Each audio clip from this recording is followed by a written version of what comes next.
Hi, I'm Brandon Olson, New American Funding branch manager in St. Louis Park, Minnesota.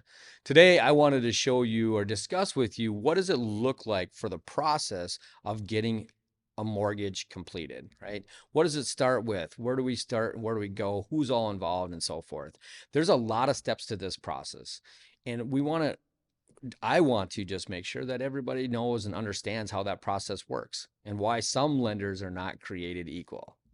So generally speaking, you want to talk to a loan officer, a lender first to get pre-qualified. Sometimes you just do an application and now you're just moving right into a pre-approval status. And what does a pre-approval status mean? Well, we're going to pull through credit. Right now we're doing a soft credit report pull, make sure, hey, everything's good on our side. We don't want to do a hard pull initially, but we can verify where you're at. We can get you actually pre-approved on a soft credit report pull. And it doesn't impact your credit, but we want to verify everything. We want to get your pay stubs, your W-2s, your ID, your bank statements, maybe even tax returns. If there's self-employment, we got to calculate all that income out. And there's many different types of incomes. So salary, hourly, overtime, commission, bonus. There's other additional social security, child support. There's other income types that we can use and qualify you on. So we really want to dig into that and see where you are at. So we're doing that as the approval process. We'll send it into a TBD, to be determined underwritten approval. So we do get the processor involved at this point, clean up the file, make sure everything's good, make sure we have all the start dates for employment, and so forth. Get it underwriting. They review, make sure the income's calculated properly, make sure we meet the loan terms, what loan program we're selecting, and so forth. And now we send you out shopping with a to be determined underwritten to be determined approval, pre-approval. So you can go in and get an offer accepted specifically in this market. That's like cash. We are underwritten already. We all the credit's done, all the assets done, all the income's done. That really helps getting that offer accepted. Get the offer accepted. Now we get the purchase agreement from the real estate agent or the brokerage, and we're going to disclose the loan.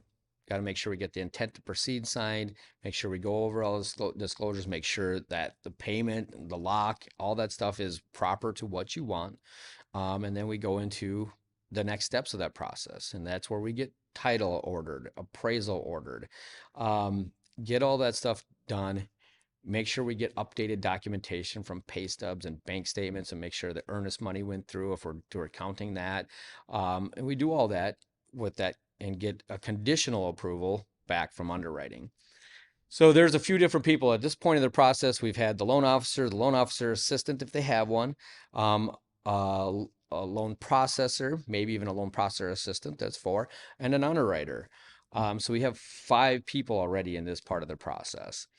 And we've also communicated with the title company, and you've probably at this point also communicated with getting homeowners insurance. At this point, we only need to get a quote, but we want to get a finalized quote. Make sure if you're shopping for quotes that you actually say, hey, I'm going to go with this one, whether it's Geico, whatever, you tell them that, hey, I'm going to go with this policy. So that way, when we order it and get the binder, that they are ready for us. They know that you've selected that.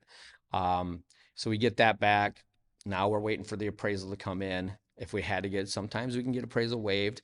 If you put 20% down or more, we can get that waived.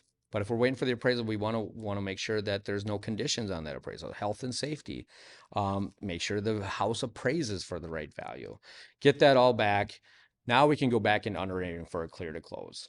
Once we get our clear to close, now we can move it into closing. So now we're going to have a closer that's going to review with title, go through the process, make sure that we reconcile, have the right escrows. If we're going to escrow, you can waive those sometimes. The majority of people do not. And then make sure our cash to close, that everything is there ready to go. So once we have that reconciled, now we actually go to closing. Now this is the best part, right? You got the closing. You're signing and getting the keys for your house. After that, we still have more work to do on our side, right? There's a post funder, right? So a post funder is going to make sure that they go post closing funder. They're going to make sure that we have all the appropriate documentation back from the title company, make sure we have everything in there. And audit your file specifically, because down the road, Fannie Mae, Freddie Mac, FHA, whoever's we're selling to directly, they may audit that file. If we're missing anything, they can go through and say, hey, we got a DeFi. So it's very important that we do everything the proper way. And why am I discussing all of this? Number one, just make you aware of like what the process, what's involved. There's so many timelines that we have to meet in order to close a loan. I've closed loans in as little as 10 days. And some loans take the full 30 days. Maybe we're using some additional programs and things of that nature. But my goal is always to make sure that you have a very good loan process. Make sure it's all clearly explained up front. Make sure you understand what we're doing. Make sure that we're not pushing any timelines. And I've seen it before. People just like, oh, hey, we're taking a vacation. We're gonna do this, and well, we can get behind the eight ball pretty quick. And we definitely want to make sure that we're all moving forward together. Make sure we have a smooth process. And like this is it's stressful enough to buy a home. What we don't want is having more stress during that process. So any questions that you have, I would like to talk to you about that. Please DM me, email. You got all my contact information. Pick up the phone, call me. I love phone calls. So I look forward to speaking with you. Have a great day.